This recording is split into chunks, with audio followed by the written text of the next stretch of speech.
sounds super fun. What is your experience with the process of planning a show? Done this a couple of times. I've again, I'm either really crazy or stupid one. I'm not sure which. Probably a little of both if you ask a lot of people. I've been but fortunate enough to help plan like some UPHA conventions. I've always been a big believer in the UPHA and a supporter of that. And so I help with their horse shows. I've been on that committee, been on the executive committee of the chapter, and been fortunate to work with some really, really good people. When you work as a team, you really get inspired, especially when you're doing something for horses. I mean, none of us would be here if it weren't for horses. We wouldn't know each other if it weren't for horses. So that's the cool part and the experience. Luckily, I've got to do this a few times, and just really looking forward to bringing this one to fruition. Now moving a little bit over, what is it like working for the Saddle Horse Report? What do you do, and what's a typical day like for you? Oh, wow. First of all, there's nothing typical. So, which that's the best part of it. That's the coolest. It never gets boring. It's just when you've seen it all. And I've been there. Actually, I started in 1983. Graduated on Sunday and went to work there on Monday, and I've been there ever since. As editor, I do a little of everything, and we all do. Again, I'm a great teamwork. We cover shows all across the country, but on a weekly basis. We're the only weekly out there, so there's no putting it down, and come back, picking up next week. It goes to press every week. So this time of year, you can have a normal day, and work some decent normal hours. And then when show season starts, it's like horse trainers, many late nights. But again, I can't really say I've worked a day in my life. I don't consider it a job. I just love it. I get a front row seat to the best trainers and horses and owners and riders in the country. I get a lot of doors open because of Saddle Horse Report, and get to meet just the coolest of the horses and the horse people.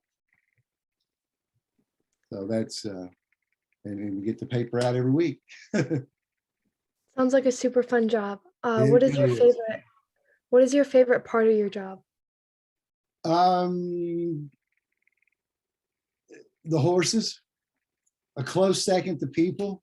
But just like I say, to be able to even touch some of these horses that you all see in the magazines, and as a kid I saw in the magazines, and you heard about, and you were on the rail and you saw, but to actually get to be up close and personal with them, and you kind of learn their stories if you've been doing this for a while, and you're close. You know when it was born a lot of times, and you watch their progress, and that's good. But the people are a real close second. I tell everybody I'm fortunate. I could truly be in any part of this country, in any state, and if I needed something or was in trouble, I could have somebody I could call because of the horse business. And that, especially through Saddle Horse Report, when I get to go to so many parts of the country to cover horse shows and conventions and events. And now, what is the hardest part of being the editor of such a large production? Oh, the hardest part. The deadline is being a weekly. It's, there's a lot of moving pieces, parts. And while technology has made things easier and better in a way, it's somehow even procrastinated. Like a lot of people, especially you at your all's age, definitely wouldn't remember when the photographers used to actually print pictures, send us physical 8x10s, and we'd have to shoot them. So I mean, boy, we wore FedEx out. That FedEx package would arrive, and there's 3 are missing, or these 3, we don't know who they are, and figure it out. Now today, it's they load them and you can send them via computer and Basecamp and whatnot. But that in some ways has made the customers a little slower, because oh, well, I can wait. Bob can get that picture on Thursday. He's not going to press till Friday. I'll order that Thursday night. And sure enough, they could order Thursday night, and Howie or Doug or Shane Shifley, any of them could print it and get it to me and make it work. But if all of that did it, we certainly wouldn't get the paper out if all of them waited till Thursday night. So that's the hardest part. And you know, when people get home and real life happens and they have horses get sick and family and school and everything else. So it's just part of the job, but that's our hardest task, is getting all the materials to us, and mostly the pictures. That's what got to come in from the outside. And that's just getting them ordered. And then how did you start your career? And did you have any specific writing experience or training to be the editor of Saddle Horse Report? Well, I grew up riding horses at an early age. All I was ever going to do was be a horse trainer. I was lucky. I grew up in Danville, Kentucky, and in central Kentucky, which was the heart of the American saddlebred country back then. Several big farms around there. I started working for a well-known trainer when I was 13. Didn't know what I was doing, but I learned quickly and got to take care of a lot of nice horses, and then went to another farm and got to take care of horses there and learned to break colts and be an assistant trainer. And wasn't going to go to college, I was determined I was going to be a horse trainer. But two of the trainers I worked for, plus my parents, were really insistent that I do, to have something to fall back on and have an education. But, you know, at that age, I certainly didn't see that. All I saw was horses.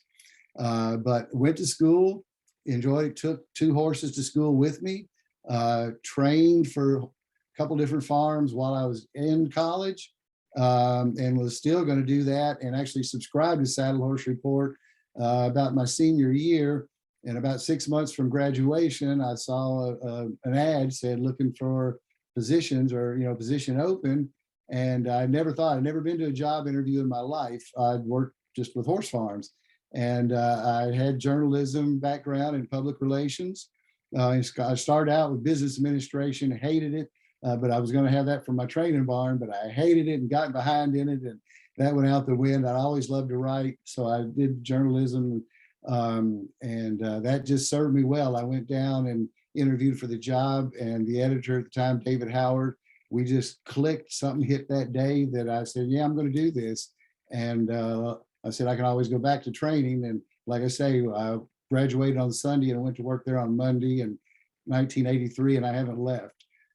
So I think my love of horses, and that I did have such a strong background, coupled with my writing abilities, whatever they may be, I think that's made me successful.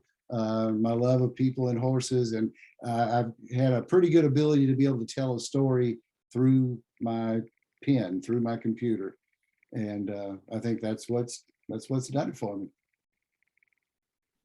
That's awesome. Do you have any tips for someone looking to like have a job like yours in the future?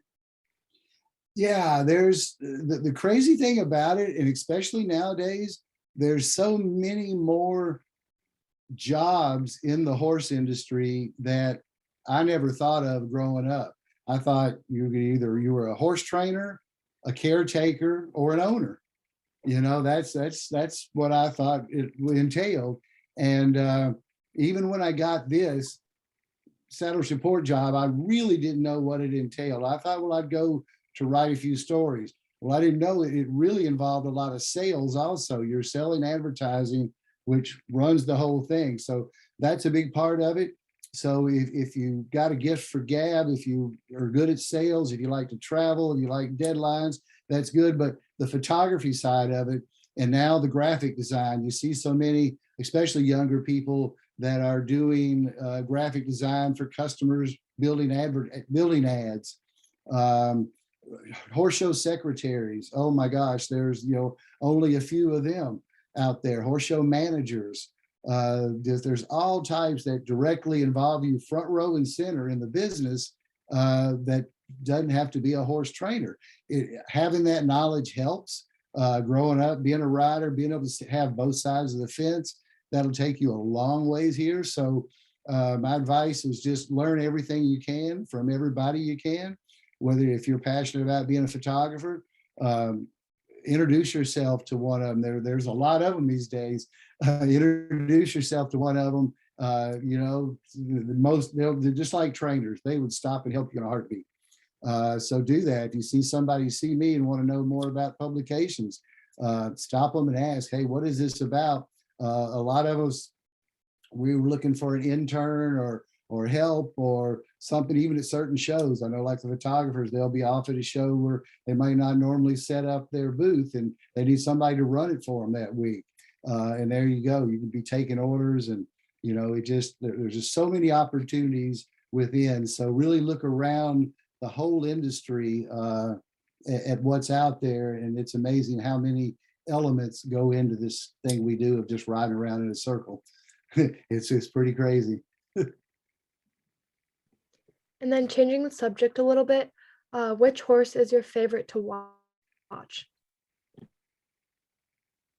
Which horse that's showing that has ever shown or is showing now? Either, yeah. Well,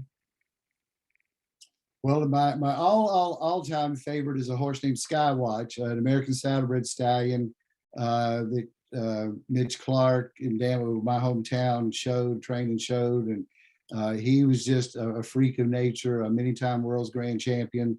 That just would literally give you goosebumps. He had a foot of like this long, 4 inches of foot, a little plate shoe, you know, no pad, nothing. All he was just a magnificent animal. The Master's Touch from the Morgan's world. That horse is just, the picture of he and Mike Goby together. That's something I'll never forget. I don't go back as far as some in the Morgan world, but I've been going to Oklahoma for several years and many great horses, but that horse will always stand out to me. So yeah, as far as performance horses, those two really are two of my favorites. And now, what was it like being the president of the American Saddlebred Horse Association? Educational, very educational. It was great. Much more involved than you could ever imagine. A lot of pieces and parts. Again, a lot of pieces and parts, and especially a whole lot of, like all breed associations, a lot of volunteerism. So, you know, so the faces are changing. You have a few set employees, but you know, those type of associations can't run like big companies with an endless budget. So a lot of volunteerism. One piece of advice, Gary Garone, who was a previous UPHA president up here in New England, he gave me, he said, one thing you'll be most disappointed in is you won't get to spend as much time doing things you want to do as you will putting out fires. And I unfortunately have to say he was spot on. But you know, that's part of the job. That's when you do that, whether you're running a company, whether you're the quarterback of a football team or you know, president of association, that's what you sign up for. And that's what you do, and you hope to make good decisions. But again, fun to work with people that are as enthusiastic about the breed and as dedicated to the breed as you are. Everybody, I can say everybody that I served with on the board during that tenure, they wanted to leave the breed better than we found it. And that was really inspiring. And again, a reason to serve. And I tell, and of course, and I tell people a lot, you know, start at the local level to do that. And if you're going to be in this business, I've always said, why let everybody else make the decisions and you have to sit back and live with them? Why not you be part of the decisions, part of the solution? So can't say enough about volunteering. And but at that level, it's a lot. But yeah, again, a lot of great people, and you see a lot of great things, and hopefully get to make great things happen. And then what is it like getting to train and show your own horses and have them at home? That is the best. That is the best, because, you know, as much as I wanted to be a professional horse trainer, I guess even back then it was there were a lot more private jobs and not as many as the public training barns. And I saw a lot of guys that traveled a lot and went from job to job to job. And even today, the stress, you know, horses have gotten expensive. And, you know, if you have a lot in training, it's a stressful job. And horses are animals, you know, and it's the health or mentality, a lot of stuff go into it. But to be able to do it at home without any pressure, you know, if I mess up, it's me. I have to look at myself in the mirror. I have to listen to my wife sometime, and that's not all bad. but that's really good. And I work, the company, our Saddle Horse Report is back down in Tennessee and in the South. And we're kind of spread out everywhere to run it, but I have my office here in the house in Massachusetts, and I'm in here every day, just like I would have been when I lived down South in the office. But to be able to go at night, either like this time of year, I go to the barn late in the day, in the night to do it. When it gets summertime and spring, I do that first thing in the morning. And there's nothing like being at the barn, jogging a horse at 6 a.m. and the birds are chirping and it's quiet out, and it's just a cool time of day. So in the solitude and the peacefulness and just being out there with an animal, it's my greatest mental health helper that I have. So That's awesome. really cool. Good. It's a good life. I put it that. It's a great life. That's awesome. And now how do you hone your photography skills and with the hobby and stuff like that? Wow. I wouldn't call them skills yet. And I think if you talk to Howie and Doug Shiflett and Shane, they probably laugh. So I'll raise my hand first and say I wouldn't call them skills, but yeah, it's fun. And actually, all of us on our Saddle Horse Report staff, we are going to work with some different professionals. I've got a guy local here that I need to hone my skills and learn my camera better. The thing, I think I've got a good eye, and I do luck up and get some good shots. I first admit I don't know near enough about my camera and all it can do. I'm probably using a third of the capacity of all the things it can do. So that's how I'm going to better myself and to keep honing. And the rest of it is just shoot. The greatest thing about now, the cameras have gotten way advanced, especially with lighting and stuff that, you know, at horse shows, we shoot in so many, you'll be out in the bright sunlight and then you're going to run back into the Coliseum where it's dark, or back in the stalls in the alleyway. So the different settings and lightings and variables, they come and go, but the cameras have gotten so almost idiot proof that, you know, you can kind of get by with it, but the more you know, there are the things in your camera that you can do and learn. But instead of, we're in the old days where you had film, you had to worry about buying film, then you had to pay to process it. Man, now you just put that card in there and you shoot thousands of pictures, and that's how you hone it. You just you experiment, you get better, and as a total novice who likes photography and it's part of my job, I'm going to say learn your equipment. And that's not my reading manuals in my forte. So I'm going to have to hire somebody who's going to sit down with me and say, here we go, ABC. And then But lastly, nothing better than an outdoor horse show, shooting someplace like New England, Morgan, or the Socrates Horse Show in New York this year, which had such a beautiful setting with the mountains in the background. You know, that's where you just go, wow. And you just spend more time shooting than you do watching the horse show. and then lastly, are there any memorable moments you'd like to share? Of Saddle Horse Report? Of anything, really. Oh, wow. Of anything really. Just, I mean, my most memorable class goes back to the Skywatch horse I was talking about, and some of the Morgans. And there at the same time, there was a horse, Don Harris and Imperator. And those two could, if you have a debate, those two would rank certainly in the top 5 of the greatest gaited horses ever from the beginning of time to now. I think if you interviewed 100 people, 100 out of 100 will give you that. But watching those two together at one time in Freedom Hall in Kentucky, and I grew up there. I've been to basketball tournaments, concerts there, and I never heard it that loud in Freedom Hall in my life. I mean, people were literally stomping on the bleachers and screaming and yelling, and these two horses were doing the greatest battle. And I mean, it just, nobody has seen anything like that, with two horses going of that caliber going head to head in a 2-horse workout. So that was cool. And then something that recently actually that mimicked that, going back to the Symphony, the last Symphony we had in 2007, we had Judy Whitney Harris and Don Harris here riding together. And Judy was on the Great Bell Flare and Don rode Callaway's Criterion. And they did their spot together. And I was actually working the gate, Ricky Harris and I. And so they rode around, and then their time for their cue to come out.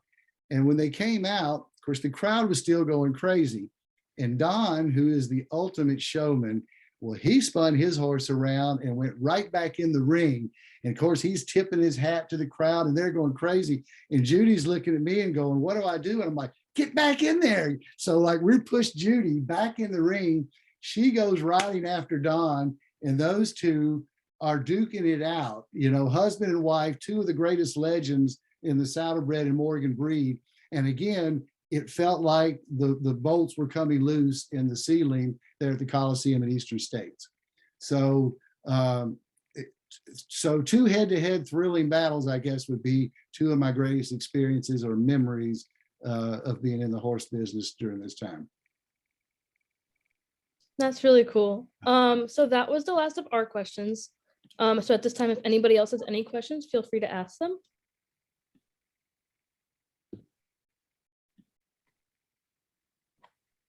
Yeah, if you got anything, Busey, we certainly want to welcome you to the Symphony. We hope everybody comes to Springfield to be a part of it. You'll see some of the energy that I was just trying to describe doing that. So, you know, certainly we want to welcome everybody, and any questions about the Symphony or UPHA, I'll be glad to answer anything. All right, awesome. Thank you so much for joining us.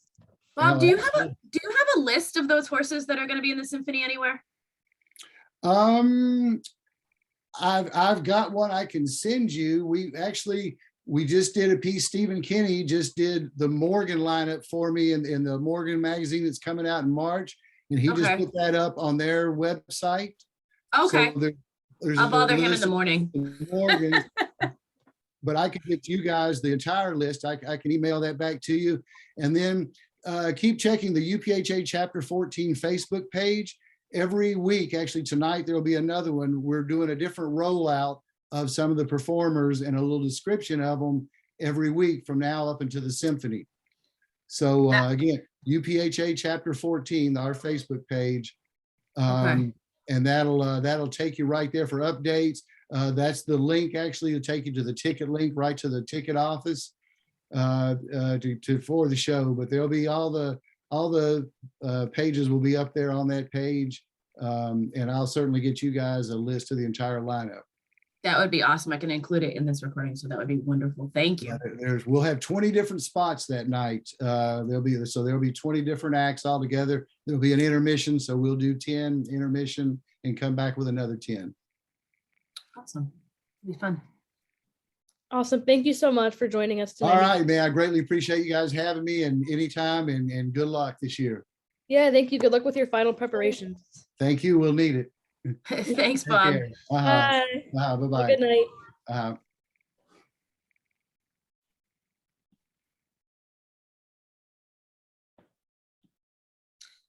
Wait, Kiana, will you stay on for a minute? Yep. Now it's not going to stop recording. Why is this thing?